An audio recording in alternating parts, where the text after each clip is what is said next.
Greetings and salutations. Welcome to another episode of 365 Days of Gaming. I appreciate you taking out time to check out this video. Like, comment, share, subscribe. Greatly appreciated, so thank you in advance. Now we're coming back with another beat 'em up that is based on comic book stuff. I don't care, because I got a bunch of them, so we got to get through them. So let's double up. Let's bring another one in. But this is DC Comics, and this is not Batman. This is Superman, or the death and return of Superman for the Super Nintendo. A lot of soups, right?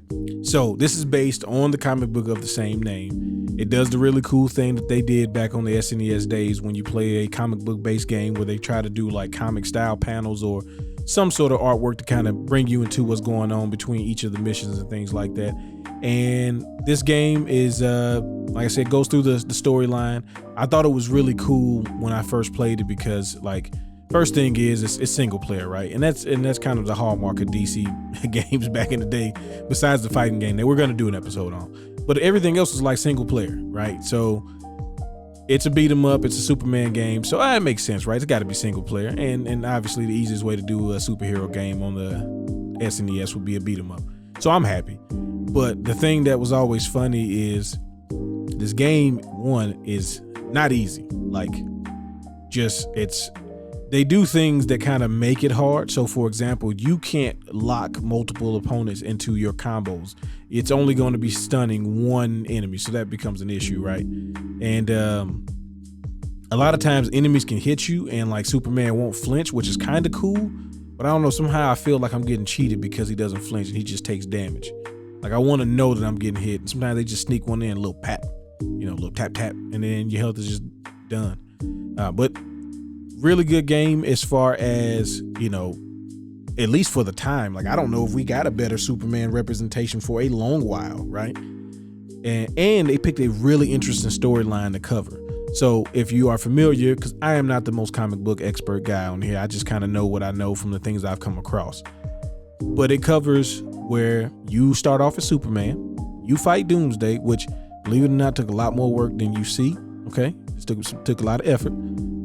But after that, Superman doesn't make it, quote unquote. He kicks the bucket, and then you have the rise of the Supermen, and the game does a really cool job of letting you play each of the characters. They have different types of missions, and I would like, if you are interested, I would invite you to kind of discover, because I wanted to show you some stuff, but I kind of just wanted to give you a gist of it, because this is a little talked about, Superman game, and I always think that it's a lot better than it gets credit for being, and especially during the time it came out. So I want you to try to check it out if you're interested. But just to kind of give you a gist of it, you get to play as each of the different Supermen, Superboy, Steel, the Machine Superman, and as I call him, the Wizard Superman. And you get to figure out what's going on. And if you've already know the story, if you watched it, because they did a really good animated movie on it, when they was doing all the DC animated movies. So if you already know the story, you already know the story. But if you don't, and for some reason are looking for a interesting way to learn about that particular timeline, it's not a bad way to do it. You get like each of the characters have like super moves, but the thing is, like, you share those super moves. So you're pretty much going to run out unless you just hold them and hold them on forever. Or, if you die, you got continue. So whenever you continue, you start off with a few of them. But like the way you fight enemies is very straightforward. Every once in a while they throw something in to mix it up. Like you got to shoot eye lasers at the things that are flying or riding at you. But then you get to the boss fights, and they do the standard boss fight thing where like the bosses, obviously have more life, but also they do the thing where they kind of hit you from an angle where you can't hit them, or hit you from a distance where you can't hit them, as a way to kind of just, I'm gonna get a life out of you. That's what I call it. Where the bosses are determined to get at least one life from you. Like, I gotta get a life from you, because I gotta make you blink one time. That way you put the combo on me.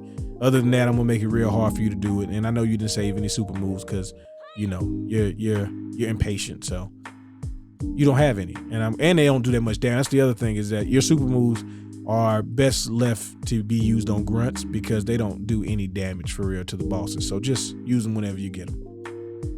But if you've never played this game, like I said, I definitely think you should just, give it a whirl. But if you have, because this is one of my rentals back in the day, this is what I would rent. I know you probably rented it too. So did you enjoy it? What were your thoughts on it? I think it's not as good as Batman Returns, but Batman Returns is probably one of the best single player beat 'em ups ever.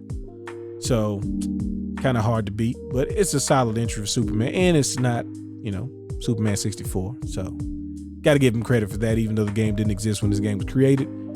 But who cares? But I want to hear your thoughts on it. Either way, I appreciate you taking our time to reminisce with me. Y'all have fun. Y'all be safe.